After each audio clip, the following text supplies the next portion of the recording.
Okay, I am here live with J. Warner Wallace, and we're going to be talking about the Jesus effect. At least that's what I'm calling it. This is unknown stuff about Jesus that it seems it should be obvious, like everybody should know this. So that's why I'm like, how did we miss this? How did we not see that Jesus' impact on history? See, the thing is, let me just preface it this way: we grow up, we hear about Jesus. It's Christmas time right now, so we hear all these stories about Jesus, and we think we know. And it's like that keeps us from actually realizing what we're looking at. And so what we're going to do here is allow J. Warner Wallace to talk about his new book, Person of Interest, which I got right here. And some of the stuff that's in the book, here, let me so you guys can actually see it, that actually talks about some lesser known ways that Jesus has radically shaped and changed the world we live in today. And I find this stuff exciting because I love Jesus. I think Jesus is amazing, but none of us appreciates him enough. And so, yeah, maybe you could just by way of introduction, just tell us a little bit about yourself, Jim, and your book. Yeah, I was somebody who missed a lot about Jesus. As a matter of fact, when we got saved, I was about 35. Susie was 33, my wife, and we had been together about 18 years. And neither one of us, after we started going to church and realized, we're interested in this person named Jesus of Nazareth, and this is before we were ever really even Christians. We were just kind of investigating it. We wondered, how is it we got that far along without anyone ever really, maybe the last 3 years, people had started inviting us to church. But growing up as a kid here in Southern California in Los Angeles County, I just, the kids I hung around with, the people I bumped into, I just didn't have any sense that I was missing anything. The culture here was secular enough that I felt very comfortable as a non-believer. And so I never associated Jesus as, in other words, he never stuck out to me as having any relevance to my life. He might be important to Christians the same way that Buddha is important to Buddhists. But okay, that's a very niche-y thing, right? Like I'm not Yeah. into comic books. My son isn't into comic books, but I'm not. So I don't really care what happens to the comic book characters, right? So that's kind of how I saw him. He just was That's not. and you were an atheist at the time, right? Oh yeah, and I was Yeah. the kind of guy who was just not. I was not. I don't want to say angry. That's a stupid expression. I think it's overused all the time. Angry atheist. It wasn't that. It's just that I was impatient with any form of stupid. And when Yeah. you work investigations, you encounter a lot of stupid Yeah. people who don't want to cooperate, people who are just lying to you for 30 years after they did something terrible. And I just kind of figured I don't need another level of stupid. And when Christians would kind of even offer at work, even say something about God, I was very happy to smack it down. And I was, before I became a Christian, I was pretty profane and sarcastic and all the other stuff. So it was a transformational process for me, of course. Yeah. But back then I would have said, hey, don't even start your stupid conversations about Jesus because Yeah. I'm not interested. And Yeah. by the way, and you're not really interested either, because if you were, you'd know how to defend this, and you don't know how to defend this. You don't even know what you're talking about. So don't bother. Don't waste my time. That was Yeah. my view.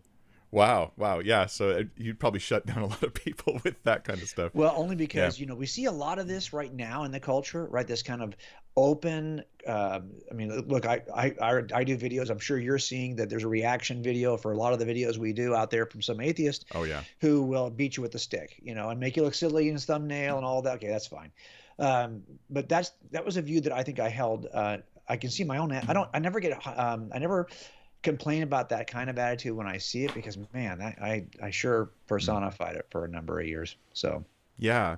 So okay, what I'm picking up is the idea that, so in your mind, Jesus is sort of previously relegated to like Sunday school and sort of this religious hobby some people have that you just don't have any interest in.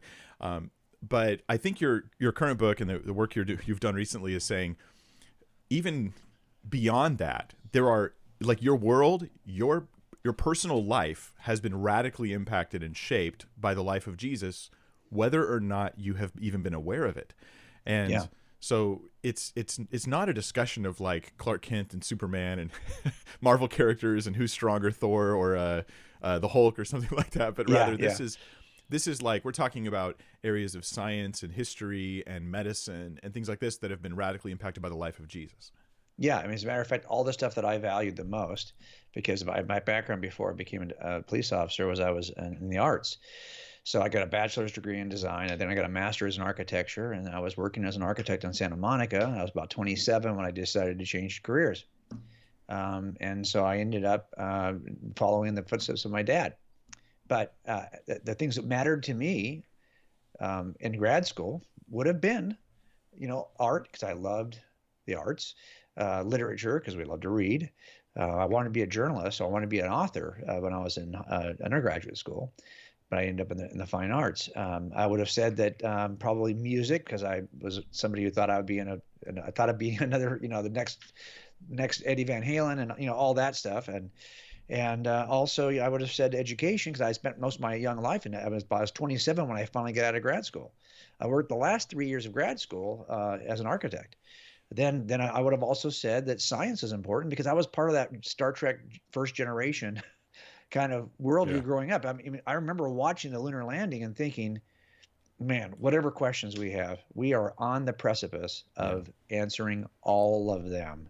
And so I would have, I think the more we actually dig into those things, the further we find ourselves. But still, I would have thought back then that these 5 things, art, literature, music, education, and science, for me as an atheist, were the things that made life worth living. It turns out, had no idea.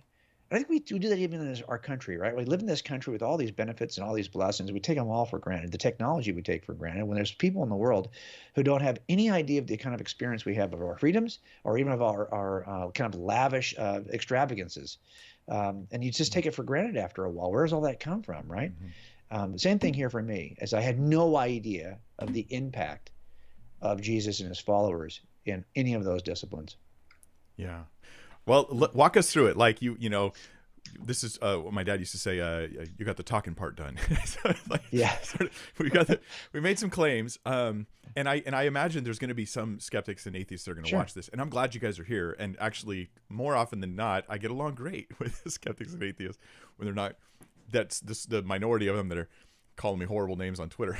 Yeah, exactly. Other than that group, but for those people, like, how could you establish, without just say, oh, okay, you just believe it because you believe it, that these unknown things about Jesus, about his impact in say art, for instance, what would you say is the testable impact of the life of Jesus in art? Well, part of it is, I want you to remember everything we do when we talk about who's the greatest football player of all time. If we say who's the greatest of all quarterbacks, the GOAT, well, people would say, is it Tom Brady? Well, then you're going to have arguments based on not just Tom. He's not in isolation in history of football. There's a ton of other quarterbacks who played the game. So the question is, why is it that Tom Brady then you would consider to be the GOAT when compared to all the other quarterbacks?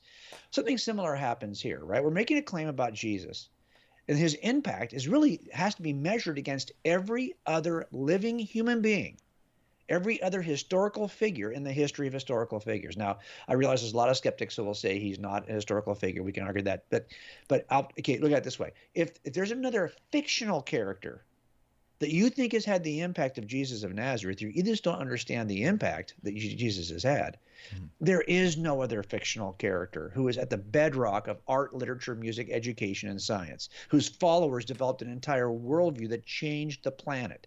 There is no other fictional character who can make that claim.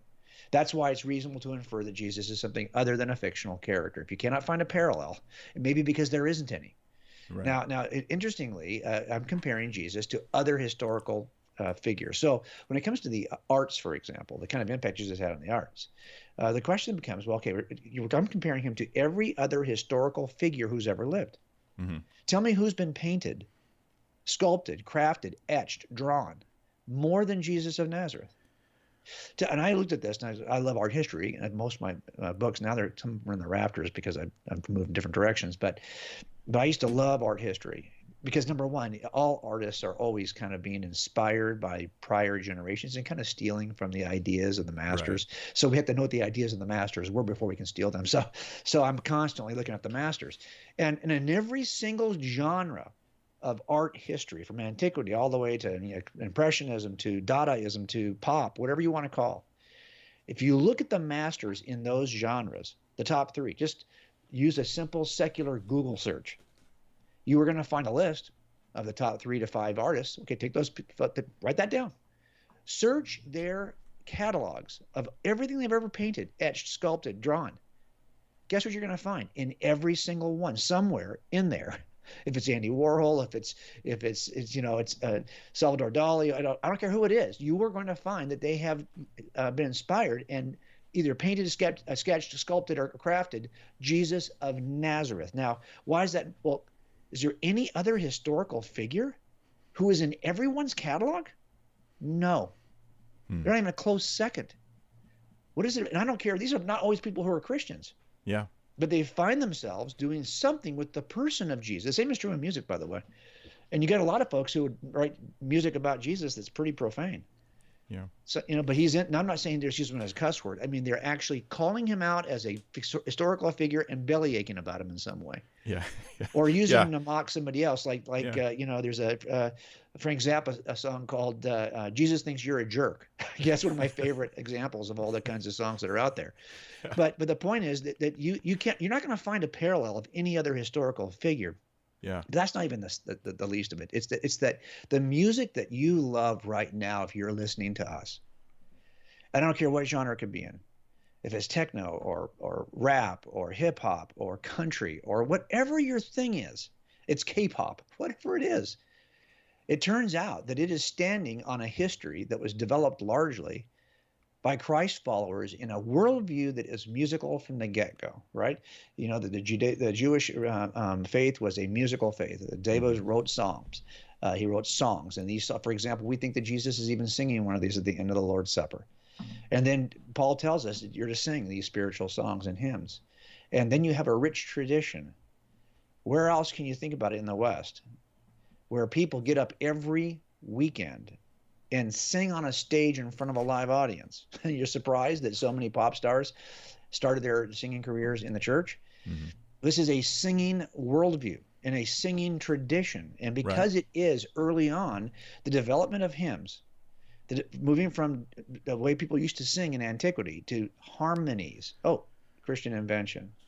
Minor scales, major scales. Oh, musical notation. Oh, there you go. You cannot turn a corner to get from there to here in which there wasn't a Christian either fashioning an idea about music, a strategy for how to execute the music, or creating the instruments that were going to be used in the music, because these were being sung in the church or in front of the king or wherever it may have been. And then it slowly moves in the part of the Christian tradition from these exclusive audiences of the religious to more secular. And then you have, so if I went back to the catalog of all the 100 top artists in the last 100 years on IMDb, on Rolling Stone, on Billboard magazine, and if you look at the top singers, all but two, and there's about 150 by the time you blend all these lists. Wow. I went to all their catalogs, all but two, and I've got a list of all the songs they've sung about Jesus. So it's not just that he's had huge impact. If you just look at the songs in the first 300 years of the Common Era, you can reconstruct, the story of Jesus's life, ministry, death, and resurrection. Much of the rich theology is available. There are still churches around the world that are singing. I've got a list of all those hymns in the first 300 years in the book. I was amazed. I went through all the hymns then, the most ancient hymns, and some of them are pretty ancient and bizarre.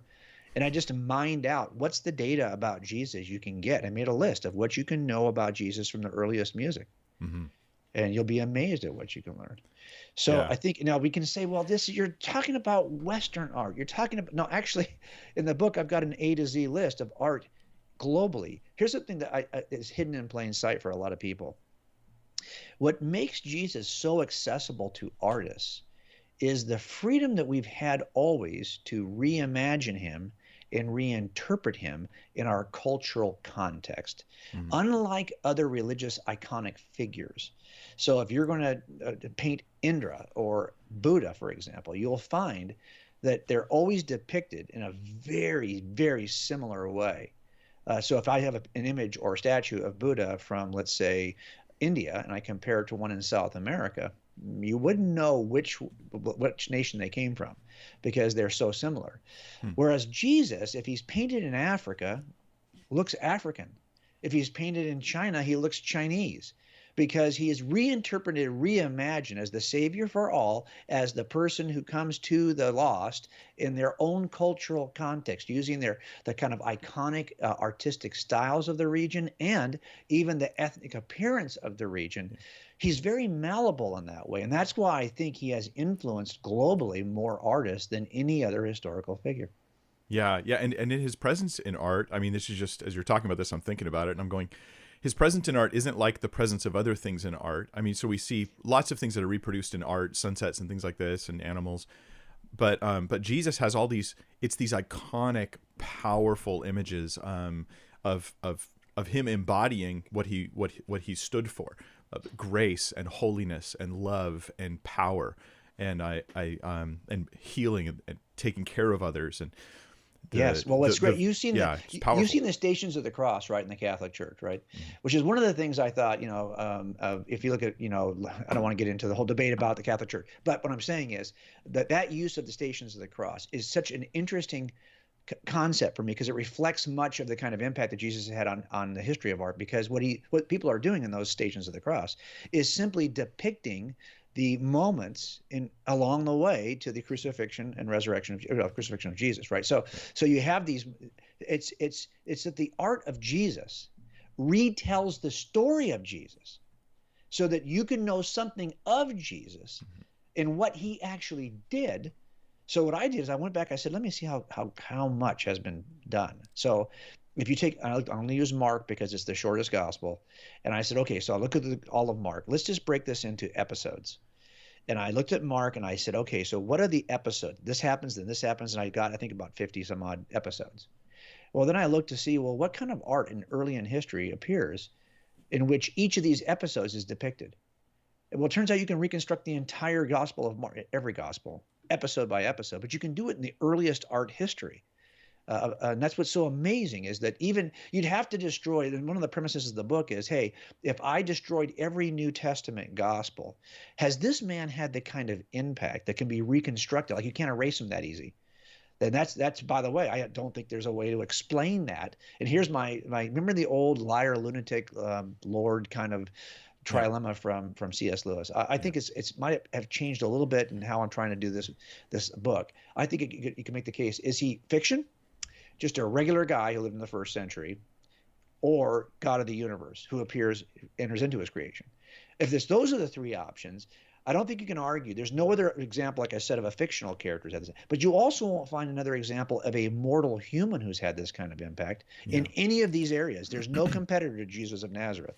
And I want you to consider where he came from and what kind of power did he leverage. It's amazing. And then there's the third option, which seems like it would be. How many times have you heard someone say, look, if he really is God, then shouldn't we have had more than just 4 little obscure gospel authors who write this little story about Jesus in the New Testament? Well, yeah, I think you're right. There should be like a huge, huge ripple effect if he's the stone that was thrown in the water. Well, it turns out there is a huge ripple effect, but we just missed it. We haven't, but we did. It wasn't missed in real time. But I think at our point, our cultural point today, with all the noise and all the other things you could be focused on, like I bet you can find more about the top 10 movies on Netflix right now than you can find about the top 10 episodes in the life of Jesus. But that's the noise we're in. Yeah. And I think we're just missing the most important person who has ever lived. Amen. And the point of this is to say demonstrably the most important person, the most influential person, the one who's shaped and changed our world more than anyone else. He never led an army. He never had any political power. He just taught, went around, according to the testimonies we have, healed. He was crucified wrongly, reportedly rose from the dead. They said they were eyewitnesses of his resurrection. And then they just went out and it changed the entire world. So maybe you could give us some examples of like either medicine or science and the impact of Christianity, of Jesus ultimately on those things. Yeah, there's one of the things I think we've missed that, our way we see the world ends up either catalyzing or inhibiting our exploit. You hear all this all the time. I actually quoted Catherine Farringer in the book. She actually had one of the quotes that I've always loved for years, that we would be 1,500 years further along in the sciences if Christians hadn't, held us back and burned our best minds at the stake. Right. A Well, common claim we get online. Yeah. yes, and that is you have to be absolutely ignorant of the history of science to say such a thing, because it turns out that no one had a bigger impact. No one's worldview, when taken seriously and pressed into service, does more for the examination of the natural realm than the Christian worldview as established by Jesus. And you'll see this because it's not, look, there's no doubting that the scientific revolution, that's not our term as Christians, that's the secular description for what happened in the 16th and 17th century in Europe. Every modern discipline known to science was founded in this period of time. And so these are the fathers of the sciences. And if you look at them, you say, okay, that happened in one place in history at one time. And that was in the 15th, 16th, 17th centuries in Europe, in Christendom. Now, of course, the argument is, well, look, if you're in Europe in the 15th and 16th and 17th century, you're a Christian. Well, yeah, but that's not the point. The point is there's far more people on the planet Earth on dirt that's not Europe. And there are far other, I mean, why didn't this happen amongst non-Christian groups in Asia or in Persia or in other places where high density of people had been for many, many centuries, even had a head start on the European culture? Yeah. Why didn't it happen there? It didn't happen there because there's something about the Christian worldview.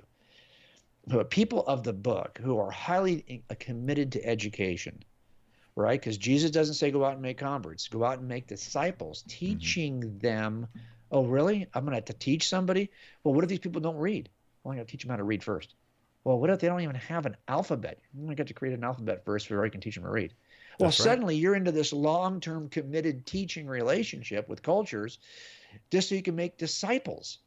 Well, that ends up blossoming into the history of modern education. And then from the first three modern universities, which are in Bologna and Paris and Oxford, all founded by Christ followers, come another 24 or so daughter universities that end up being the springboard for the scientific revolution. It's from those daughter universities that most of the scientists in the scientific revolution emerge. Look, there's a rich history of education and of a view of the created order created by a singular, orderly, rational God who is distinct from his creation. Mm-hmm. And we didn't have an aversion to studying. Can you explain that part right there, in case anybody misses it? Why is it important that there was a pagan culture around widely outside of Israel, right? There's this pagan culture. Jesus, his life influence spreads the theology of Scripture and a view of the universe that changes how they look at the universe itself. Like you talked about, it's not a deity over there.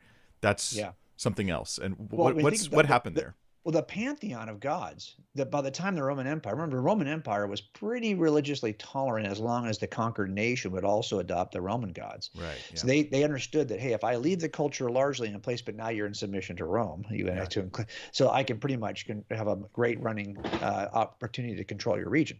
And so a lot of it was, well, hey, am I willing to bend my knee to the Roman gods? So at least initially, there's a period of tolerance. And what that meant is that the Roman pantheon of gods was huge.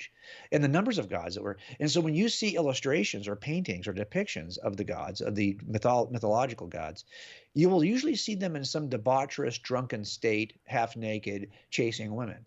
I mean, if you read the mythologies, you'll see that the pagan gods, for the most part, don't act a lot differently than fallen humans. They are inclined to steal and lie to you and take your stuff and take your wife, your spouse, your husband, whatever it is. So they'll kill your spouse and husband. This is who they were.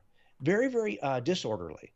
Now, if the world around us, if we are simply the creation of a disorderly pantheon of gods, then why would we expect we would even have the kind of rational ability to examine the world? On the other hand, if we are the creation of a single, rational, orderly God who's created the world around us, it should follow certain orderly, rational principles that are a reflection of his nature. And then we, as part of his creation, ought to be able to be rational. We have good justification for believing we can actually investigate rationally this world and come to certain conclusions. And this distinction is that look, if every lightning bolt is just the product of Zeus getting upset, there's no distinction between Zeus and lightning, between Poseidon and the tides. Well, then there's no point in trying to explain anything, right? Well, why we have that? Well, I guess Zeus is always angry. I guess Poseidon once in a while gets upset. Yeah, how do you predict their emotional states? Yeah. So this idea, while it sounds like such a simple idea, it sounds like to the modern, like, well, yeah, but by this time we would have shed it, and we would have already had a different view that would have allowed us to do science. Well, yeah, but what helped you get to where you think you are now is this rich history of thought that didn't come through another funnel point. It came through the funnel point known as Jesus of Nazareth. And that's the difference. You're so far downstream in such diluted waters that you can't taste Jesus anymore. But don't mistake that for the fact that he isn't the source of the water, because it turns out that he is. Now, so I think in the end, what we miss is that we take for granted a worldview that seems so like we're like Frank Turek says in his book Stealing from God. We have to sit on God's lap in order to slap him in the face, and in some ways, we are standing upon a theistic foundation that grounds our rationality, that grounds the way we see the world. Yet we want to deny it, which, by the way, is how many times have your kids living in a world that you've created for them act as though they are completely independent and don't need you? Now, maybe you say, well, mine don't do that because they aren't teenagers yet, but that's coming. So the reality of it is that every child's perfect until they become a yes. teenager. That's right. Junior higher now, maybe, I don't know, maybe it's a little bit earlier. But the point is, I think we have a tendency to do that because we are prideful, rebellious people. We've always been that way. And we have a tendency to take things for granted from its source. Is that we want to think that we're the source of everything. So I think that's what's happening here in some ways. But that is something we've missed. Is we've missed the connection that a worldview that, number one, elevates the rational, that has a high regard for the material world, does not see it as so repulsive or so secondary to an immaterial world that is not worth examining. That's another huge shift in thinking also. And also did not Jesus didn't just come by did you notice there's a way this could have happened? Jesus could have healed by just passing by people and from a distance saying something. Of course, he did that on occasion. But he touched the lepers. He held the people who were demon possessed. He had no problem with the physical contact with people. And his followers embraced that idea quickly. Yeah. And the monasteries were replete with people who would get their hands on things, touch things. They were farming, they were feeding the poor, they were healing the sick by having contact. They did not see the material world as unworthy of their investigation. Mm-hmm. Much of the ancients did. And that also that meant that science, before it was called science, was called natural philosophy. Right. Because people were willing to think about these concepts, but really never got their hands in it and did experiments that could confirm what their thoughts were. That was part of the rich tradition that comes out of Christendom as well. Now, you also talk about the correlation between where Christianity grows freely, scientific advancement follows. Could you talk about that a little bit? Yeah, one of the things that I am concerned about it now. I am concerned that we are in a culture right now in which, if you were to look at most scientists in academia, for example, right, and you can talk to people like James Tour, the nanochemist, or Behe, and talk to these folks and say, Michael, hey, what's it like? Are you surrounded by other believers? Probably not.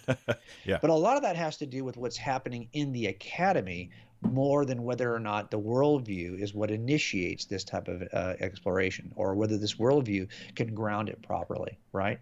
Yeah. So I think that what I worry about is that, are we now – I worry that we're getting at a point where everything has been so politicized that for political reasons we want to reject even things that are good, that are centered in a history from Christianity, but we think now they've been politicized for the side we don't like. So therefore, we're not going to encourage our kids to get involved in that. We're not going to say anything positive about the if you're talking negatively about the sciences all the time now in front of your kids, don't be surprised if they don't enter the sciences. Right, or if they enter the sciences, but they feel like they have to reject your worldview to do it. Yeah. We have to really understand, and this is what we're missing it. We're missing it if we think that there's no connection between faith and science, that there never has been, there never can be, and they're irreconcilable. So therefore, and then, by the way, they've weaponized that thing against us anyway. So please do not get. But that's what the enemy uses. The enemy is using science. Right. Okay, if we start taking that view. Oh man, that's like when people claim and forgive me for this sidetrack, but that's when people claim that, like, say Christmas is pagan. You're like, and you're like, well, that's not actually factually true, but because you believe that, you're sort of handing it over to others as a weapon against Christianity, Yeah. and when instead of using it for what it is. But you know, I've talked to people tried to talk about the philosophy of science, and that there's a Christian worldview that grounds science well, and it in society it promotes science practically. And I've had people respond, there is no such thing as a worldview in association with science. There is no such. I said, well, yeah, it's the philosophy of science, and then the response is online, there is no such thing as a philosophy of science. You're such an idiot, you know. And Yeah. I'm like, and I just think they don't know. They don't even Yeah. know, because, like you said, they take so much for granted. Well, They even don't- if you said there is yeah. no such thing as as a structured view that guides science, that is a view that you think is guiding science. It's really hard to step away from views of any practice, of any endeavor, and of the world in general. We all hold some lens through which we see things, and we say, well, no, that's out of bounds, based on the presuppositional lens that we're holding. Now, that's just true for everybody. I mean, it's really hard to avoid these kinds of claims about truth. Right. Now, all we're saying is that you have to. All of us would have to be at least open to the idea that we have to guard ourselves from presuppositions that could keep us from truth. That's it. I mean, look, in every jury selection, that's the first thing we're doing in the voir dire process, is we are simply asking this set of 75 jurors. We're only going to pick, let's say, 16, 12 for the box and 4 alternates. Okay, we have 75 or 100 to pick from. How are we making our choices? For the most part, we're simply eliminating people with presuppositional biases in one direction or the other, either for or against us, because the defensive team is doing the same thing. Yeah. So why are we doing that? Because we know it's why we call these presuppositional. They start. You can't get off the track. You can't get off the starting line if you hold a bias that inhibits the way you're going to run. So we have to. That's the first thing you have to. That's why the first thing I wrote in a book called Cold Case Christianity is you start your investigation with the first tool in your detective bag, which is don't be a know-it-all. Don't think I know who did this before I actually discover who did this. Yeah. And this is why I think, to say, for example, that anything supernatural is automatically the interaction of a divine being is just rotely out of bounds. I mean, don't I want the data to kind of guide me to make that decision? I've already decided that of all the causes possible for anything, there are certain causes I would never consider. Right. Well, I'm not suggesting that those are going to be the causes you discover. Maybe they won't be. But why wouldn't you leave them in the palette of possibilities until you determine which is most reasonable? I mean, I consider everything. People say, well, you never considered a ghost or a divine being in any of your homicide investigations. Well, look, why? Because it turns out that really quickly you get there and you realize that all the data points to something else. Right. I never got to a point where I was like, wow, the only explanation for this is something supernatural. Mm-hmm. Although the most popular investigative shows on TV are people who find themselves in positions where they think there is the most reasonable inference, right? And by the way, what gets me is how many of the non-believers in our world love those shows. Yeah. It's not that there's God as the supernatural. It's this other. I was telling somebody, here in California, in this crazy housing market we're in, if you get killed in your house, you have to disclose that to the realtor. Yeah, well, someone else does because you're dead. Yeah, you're dead, right? So your family's got to disclose, he was killed in the house. Well, why is that? Because people don't want to buy houses that have ghosts of a murderer. Yeah, so all of us are like spooked. There's a point at which all of us default back to some belief in the supernatural, right? I mean, don't tell me you don't watch Paranormal the first time it came out. I remember. Oh, I haven't seen it yet. And we watched. My daughter's a big horror fan, so we were when she was in like high school. If mom was gone, we would watch horror films and eat pizza. Okay, so I'm one of those rare people that just doesn't have any interest whatsoever in horror. No, I get it, but I'm telling you, if you watch those things, I'm not a rational person, but you do like walk into the dark bedroom differently, than you did before you watch. So in the end, we all have a sense that this is still inbounds. Oh, but if we're doing science or history, it's out of bounds. Yeah, and it's there at the grounding, it's there at the foundation, and so what are some of the categories that you said? You mentioned art, you mentioned science. What are some of the other categories that maybe people wouldn't expect to see Jesus having this outsized impact around the world? Yeah, well, I think that, so we tried to do two things in the book, right? Number one, show that, but I got a bunch of books here on my shelves that other people have written, and some really good ones. It talks about the impact of Jesus on the world. Okay, great. I needed to know, can you reconstruct the story of Jesus from the impact? So you might say, well, yeah, he's had a huge impact on modern education, and he certainly has, because that worldview that establishes a teaching commission to teach others and disciple them. One of the most ancient texts in all of Christendom after the Gospels is a book called the Didache, right? It's the teaching of the 12 apostles to the apostles to the nations, and it was a book that was used to catechize young Christians. In other words, there's a bunch of principles that need to be learned by new Christians, and so that one of the first documents of the ancient church is a teaching manual. Well, this ends up becoming what happens in monasteries, what happens in cathedral schools, and then ultimately from the cathedral schools blossoming into the universities. But here's what's interesting. And I started thinking about this many years ago when I first looked at this as a non-believer, kind of, because I knew even at UCLA there were a couple of Bible verses on at Royce Hall. So I knew that, it's interesting that there would be this kind of shadow of Christianity in the educational. So how many of these schools, I wondered, were founded by Christians?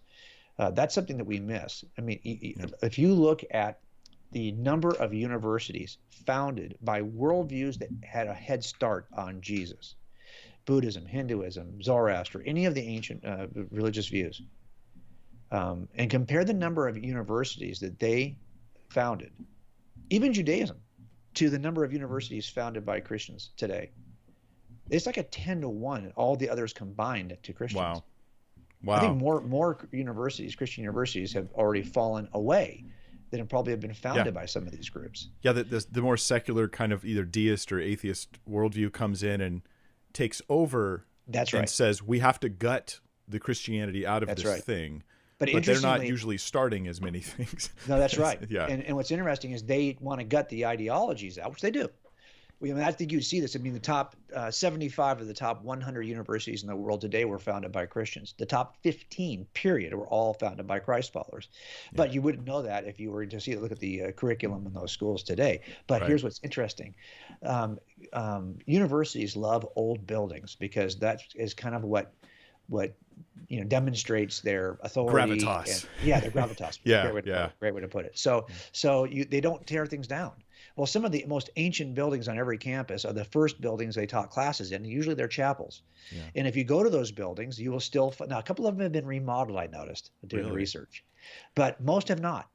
And you will find on their surfaces the Bible verses, the pictures of Jesus, the stained glass windows of Jesus. You can reconstruct the story, and I've got a list of what you can know about Jesus from just the campuses of the top 15 universities in the world. So unless you're willing to knock down those old buildings or completely remodel them, you are stuck with the person of Jesus on the architecture. And if you look at the charters of those schools, so from the charters and the structures, you're stuck with Jesus. He's hidden in the nooks and crannies. Now, my question is, can you reconstruct the story of Buddha from the top 15 universities in the world? Yeah, no, you cannot. Probably not. There's no other historical figure. Even if it's somebody who was venerated by, there's a building dedicated to this historical figure in that region, who was important donor to the. You still can't reconstruct his narrative. Yeah. But you can on Jesus. If I knew where to look and I was an alien stepping into the culture, I would go, who is this Jesus guy? Because he seems to pop up in the weirdest places. They don't even seem like they're connected. Like, how is the world of music connected to the educational system or the sciences? Yeah. Yet you'll find his fingerprints in all of those places. Oh, I love this. So Psalm 22 has this amazing piece of kind of prophetic statement about Jesus. And it talks about sort of the death and resurrection. And then it talks about how Gentile nations will turn to God, the God of Israel, right? Because of what happens here. And it's a description of Jesus' crucifixion. And here we have just actual evidence of worldwide change and transformation and an awareness of Christ. Jesus talks about how the gospel will be preached in all the world. And I mean, we have this in the New Testament, and then we look at it, it's real life. It's happened. I mean, how hard is it to be a random Jew in Israel in the first century and talk about how you're going to change the world and then do it after you die? And you're right. And what's interesting to me, and I am discouraged, you probably saw the same thing I saw was the last week. Maybe you've already done a talk on this, but the Pew Research comes out about every 10 years and reminds us of how irrelevant we are as Christians. And so they come out, again, and we're still continuing to decline at about, a little bit more than a percentage point a year. And this has been happening now for 2 decades. So it doesn't look, it's bleak, right? So I get it. And there's a sense in which you feel like, yeah, but see, we can now kind of erase Christianity and we can return to something else or start something else. It's not necessary. Right. Christianity is not necessary. It may have been a precursor, but it's not necessary. But it turns out that we are so myopic that we're looking at the shrinking impact or the shrinking numbers in churches or of people who will self-identify in this nation and forgetting that Christianity is exploding globally. Yeah. That there's other nations that are in their infancy of their life and identity as Christian. I was listening to a podcast called Undeceptions.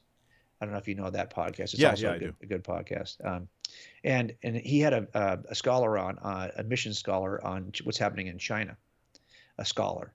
And this guy comes in, or this woman comes in and says, that the growth of Christianity in China is mind-boggling, and it's hard. They haven't been able to repress it. And they're trying. They're trying. They really are. I honestly think there's something to say about that. I think that when we act as the family of God, when we stay in that size, I think that our ability to love one another. I've been part of a mega church. I was on staff in a mega church of nearly 20,000 attendees. I've been on a church of about 350. And I pastored my own church of about 50. Mm-hmm. And I realized the church of 50, where we all knew each other by name, and our kids by name, and we're all in the same room. It feels like an extended family. If you look at your family reunions, they're usually about 50. By the time you get your cousins and your aunts and uncles, it's right around that range. Mm-hmm. And you know all of those people and their own backgrounds and their histories. You get to catch up all the time. Well, when the world watches you love each other like a family, they are transformed by that. And because the churches in places like China are relegated to house sizes, that view of familial love, I think, is really more obvious. It's harder to love people in the thousands. You don't even know them. You could pass back and forth in services. You probably won't even talk to each other. Right. But when you're in a church of 50, you can't get in and out of that room without being known. Yeah. And that makes a difference, right, in how the world sees us. And I think that's going to continue to explode in China. This scholar was saying that in the next 30 years, they might have 250 million Christians in China, making it the largest Christian nation on the planet. Yeah. Now, will that ultimately transform the way the government runs? We'll have to wait and see. But I do think in the end, they'll be able to look back 1,000 years later and go, wow, you know where we are right now?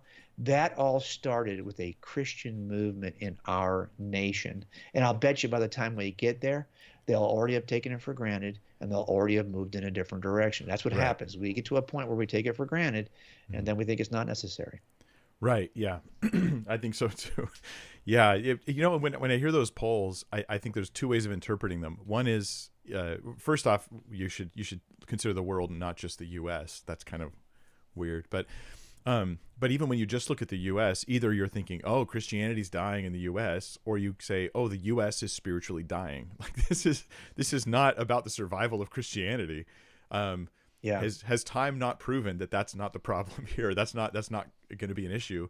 It's about the spiritual survival of mankind, because Christianity is being cast off. And I should say specifically, Jesus. Like sometimes there's cultural trappings called Christianity. I'm just talking about really following Jesus, really knowing and serving the one whom God sent to die for us, that we could know him and be forgiven. And what's interesting is hearing those who want to cast off the Christian influence and the Jesus influence, but they're not aware that it's not just incidental influence, it's foundational influence. That's right. And that's some of the things you're bringing out here that I think are very important. Well, and this is why the subtitle of the book is not, why Christianity still matters. It's why Jesus still matters. Yeah. I guess as I get a little, I dumbed into this. I was working as a detective. I had 3 cases in trial. I was serving as a part-time youth pastor, and I met Sean McDowell. We started doing these immersive trips. I was taking these trips to Berkeley. He wanted to come on one, so I went on one with him. I was teaching students. And he said, you should write a book about this. And that's what ended up prompting me to write Cold Case Christianity. I was not like aiming at that. I was Yeah. still working as a detective. I just happened to coincide. I retired a couple of years earlier than I had planned on retiring, so I could enter into this world. But I can tell you that as I get older, I'm less interested in making a rather dry, sterile case for Christianity than I am about preaching the gospel and making Jesus known, and especially exposing people to the beauty, the ridiculous beauty of Jesus of Nazareth. So wait, on that note, what is then your message? You want people to know, you want people to hear, what's the thing that's on your heart? I think what I want, well, as far as, well, in the end, the thing that's on my heart now is that the gospel fixes every kind of stupid you could imagine.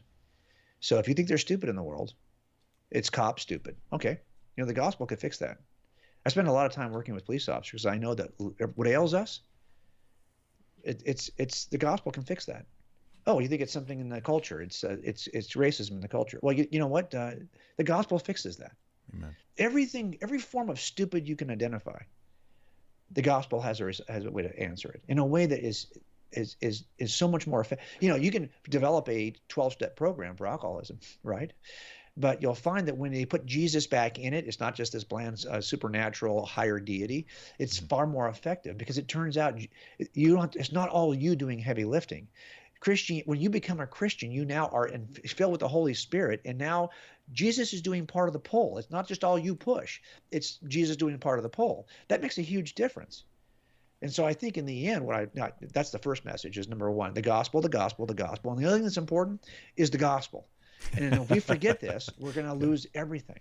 Yeah. But in this effort, in this book, I just want to be able to show that Jesus is beautiful and accounts for all the things that you thought were beautiful, even when you were ignoring the source of the beauty.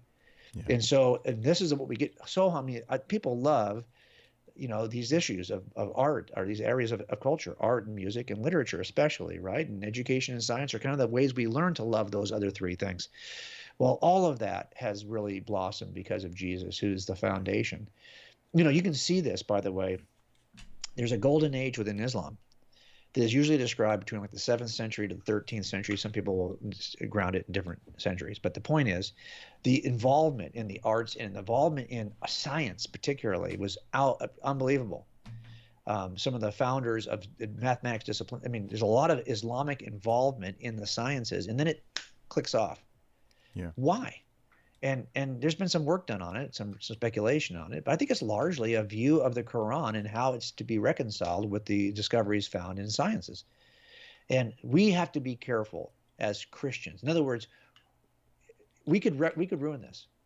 We could surrender a bunch of areas for political, strategic reasons which are misguided. And so that's one of the reasons why I'm also writing a book like this, is to say, hey, don't let somebody else write a story that's better than ours. Ours is grounded in Jesus. Yeah. Don't step away from that. So you can say once upon a time. That's all a choice. I don't think that's going to happen anyway, because I think what happens is that God is still God. Jesus is still Jesus. He's still doing his work. And if we want to step away as a nation, he's building it over there. Yeah. Well, and I'm honestly, okay, maybe I'm the only guy who's saying this, but I think that as the world, the U.S. becomes more and more secularized and functionally atheist, even though there's still a lot of religion, it's all it feels in the realm of make believe, and it's the syncretism of, hey, let's just not argue and let's just kind of try to encourage each other.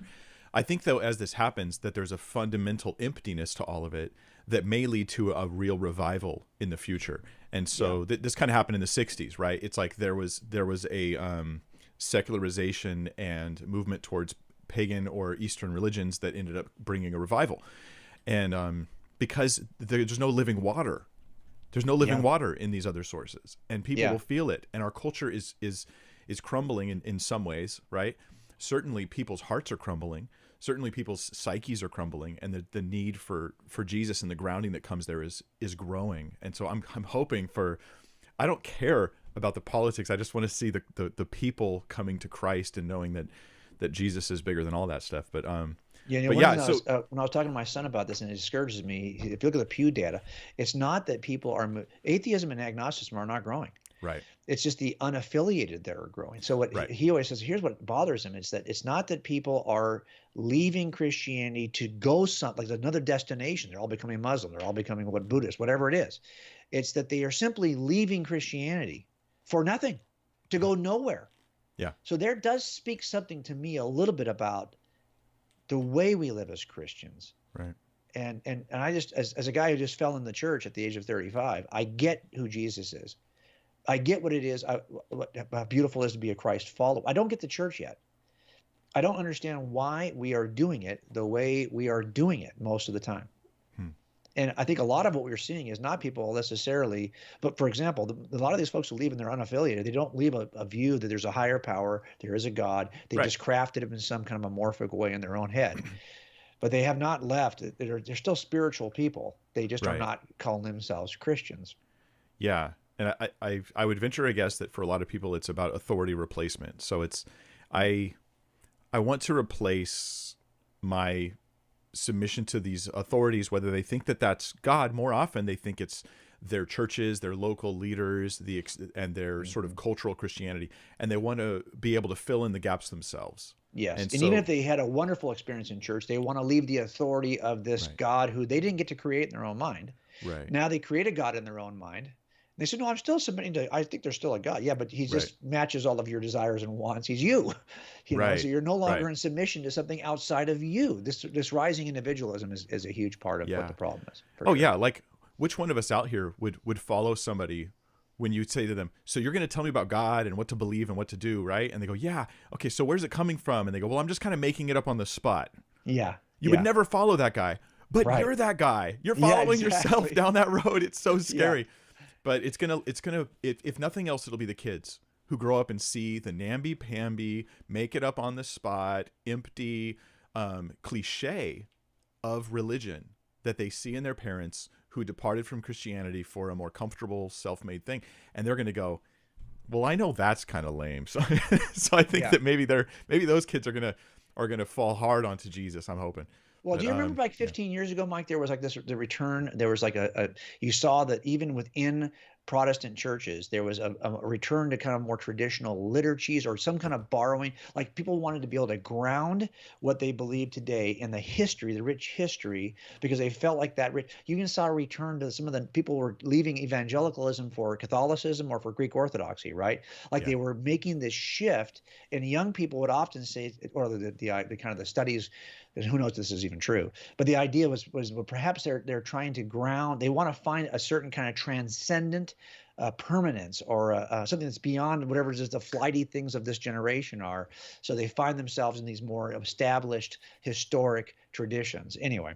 Yeah, I need to think more about that. I'm interested in that. Yeah, and what's going on there? Yeah, well, I remember as a youth pastor, some of my kids were like talking about one of their friends had become Greek Orthodox, and and he said, I visited, and it feels, well, he would say holy, and like it's so cool because this is probably how they've been doing it for thousands of years, as we would say. To me, I just think so like the Pharisees. Yeah, no kidding. And I don't mean that as a mean term. I mean merely to say that they had the outward representations that gave the sense of holiness that is purely material. But I got to tell you, earlier this year, especially after the Robbie thing, I thought we actually toured and went back and looked at all of the rich traditions in our area, Greek Orthodoxy, Roman Catholicism, all of that. I thought, wouldn't it be nice to be in a place where the pastor has no social media accounts at all and no book, no, not writing songs for the Christian music industry. There's no worship leaders who are looking for a record contract. Just an ancient group of people who are in submission to something that doesn't in the least way highlight them or feature them or elevate them in any way. Now, the problem, of course, is every time I go to those places, I cannot get comfortable theologically. So I'm like, bummer. But I think that the aspect of, hey, you know what? I'm just the local parish, whatever, bishop. I'm nobody important. Like I've got nobody, I'm like, this is an ancient view. It's a pre-social media view of what it is to be an influencer in the church. Yeah. And I think, there's something attractive about that to me. Am I just getting, those commercials? I think all this stuff's interesting. Here's what I do in my head. I hear it all and I go, if the Apostle Paul walked into a church today that we think is ancient, would he Yes. go, I recognize that, or would he go, well, that's interesting? Yeah, no, exactly. Oh, listen, I And I totally think am with you on more that. often Yeah. than not, I think they would go, well, that's interesting. Yes. Oh, I totally agree. That's what I wonder. Well, this is why, and look, and I always say this, that although I've been in, on staff in mega churches and on staff in a house church, and that was a Southern Baptist church plant, but it was a cell group. There is no ugly church and there is no beautiful church. Every church has got something that it's the church. We are filled with these dirty little things called humans. So you're going to go to any one of these. Don't think you have the model that beats everybody else's, and therefore Right. you're right and they're wrong. It's just another way we divide from each other. The truth is that everything is beautiful, and I've been a part of all these churches. We're messy Yeah. because we are messy creatures. Yeah. Yeah. I'm not sure that the key, for my 2 cents, I'm not sure the key is in any of those things, those differences. I think the key's in continuing in the doctrine, right? Yes. In prayer, in true fellowship, in having communion together, and having godly leaders that fit the qualifications that we see, in First Timothy. Are you Yeah. suggesting that the issues are theological, Mike Winger? Yeah, well, Come on, that's a radical idea. No, you're yes, right. it is kind of an old-fashioned idea. It might be Yes, the it oldest is. of the old-fashioned ideas. Well, and you'll notice that a lot of these churches we're seeing that we're even describing that might fit within one of these categories. If you were to go, you go, wow, why are they like, can you imagine what I think part of the thing that Paul would be scratching his head about is like, how did you get from where we started to this view of God? Yeah. Yeah. Yep. So yeah, we need work. We need work, and neither of us has the corner of the market on how that has to happen. Well, I know I'm not smart enough to suggest I would even know Yeah. how to start that process, but Yeah, but we think about it. But your book is a person of interest, and this it should, in my mind. Okay, when I read the title, what I'm thinking is it's telling you, hey, you should be interested. That's right. You should be interested in Jesus, and even if you're not a Christian, it's worth it. Just like you would think, hey, there's got to be some value in reading the greats. Well, there is no greater great than Jesus. Please read the Gospels. Please read them and think about it, and don't have your cartoony version of Jesus there. There's a real Jesus who's changed the entire world fundamentally in so many ways, and just go discover him right there in the text of Scripture. That's right. Yeah. So, thanks so much. Oh, there's a link below if anybody wants to get his book. It's available there. You guys can check it out. I appreciate having you here. And you guys, announcement for anybody to know, I'm not going to be doing another live stream until January, the first Friday in January. That's it for 2021. Oh, this is awesome! I get to be your last live stream for 2021. You're the last one. I feel even more special. I'm going to actually put that on my social media when I talk about this episode. I quit for the year after interviewing you. Yeah, it was so bad. You thought about not even. I'm never gonna. At least for this year, we're done. We're done. Yeah, I get we're it. done. I get That's it. That's it. And for that, I now sign off. Thanks, Mike. I appreciate you. Yeah. Hey.